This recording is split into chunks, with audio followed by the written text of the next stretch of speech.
पूर्वजन्मं कृतं कर्मं तद्दैवमिति कथ्यते। पिछला जन्म रे करा जाइतिबा कर्म आम द्वारा आमको भाग्य नाम रे आसी पहुंची। अच्छा आज्ञा आपण जदि भाग्यर नारा लगे बसिबे ताले वर्तमान तो आपन मानव देह मिली, मानव शरीर कर्म प्रधान कह जाउछि, कर्मर फल मिलुछि। पिछला रे भी आपण किछि कर्म तो करथिले, जो कर्म आपण संगे भाग्य होई ठिया हेछि पिछला जन्मर कर्म। शास्त्र कहले दर्शन शास्त्र पूर्व जन्मम कृतम कर्मम, पिछला जन्म रे करा जाइतिबा कर्म तद्दैव मिति कथ्यते, ताको ही दैव बा भाग्य हमें कहूछे। ताले पिछला जन्मर करा जाइतिबा कर्म जदि हमें पिछला रे करि पारितिले एबे भी तो करूचे कर्म। आउ मानव शरीर कर्म प्रधान, तेणु कर्म रे जहा वर्तमान भी करछे सी वर्तमान क्रियमान कर्म रे हमको किछि भोग तो आसुछि, आम किछि भोगुचे।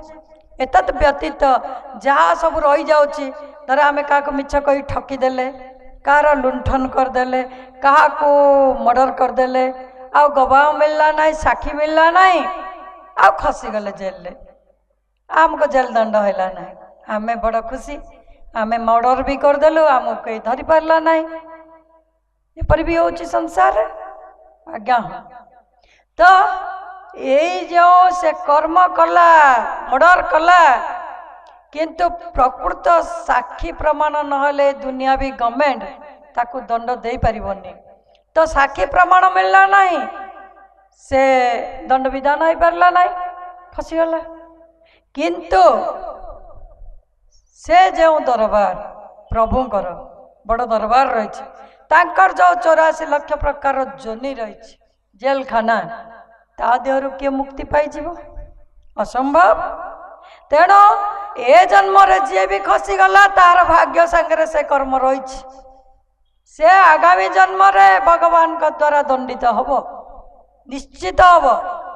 आपण माने भावंतु नहीं केही भी आमे खसी जीवा, केही भी नहीं, जणे भी नुए कर्मरु केही बाहर को जाय परिबे नहीं। कारण भगवान डिक्लेयर दे दैछंती कर्मणाम संचिता दीनाम, जहा कर्म करिबो तमर संचय होछि, से संचय कर्मर नाम भाग्य कह जाउछि। तेणु भाग्य भाग्य आमे नारा लगेबा नहीं, भाग्य जहाँ अच्छे तो हम ही हम, घटब ही घटब। ए जन्म रे आमे किछि भल काम करुचे, खराब कर्म करिना, क्या आमे गाड़ीटे भी करिना, चापड़ाटे भी पकईना, किंतु आमको दंड मिलुछि कौन सी प्रकार रे, शारीरिक हो मानसिक हो, जेल दंड हो, बिना कारण रे जेल मिलगला। ये सब आम पिछला जन्मर संचित कर्म वर्तमान रे नथिले भी संचित कर्म रे अछि, भाग्य रे अछि, भोगिले। किंतु वर्तमान जो पुरुषार्थ आपण को मुट्ठी रे रही, आपण कौन करछंती सोचंती?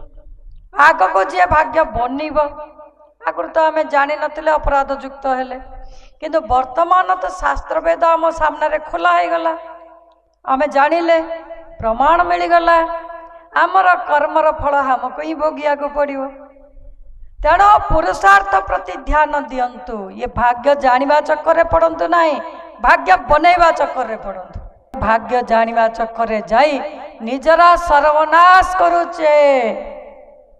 जहाँ अच्छे अवश्य हब, अवश्यमेव वक्तव्यम कृतम कर्म शुभाशुभम। गीता रे भगवान कहते अवश्यमेव वक्तव्यम, अवश्य भोगिबा पाई पड़िबो। जदि भोगिबा पाई पड़िबो, आमे ज्ञानी भोगते ज्ञानते, मूर्ख भोगते रोए।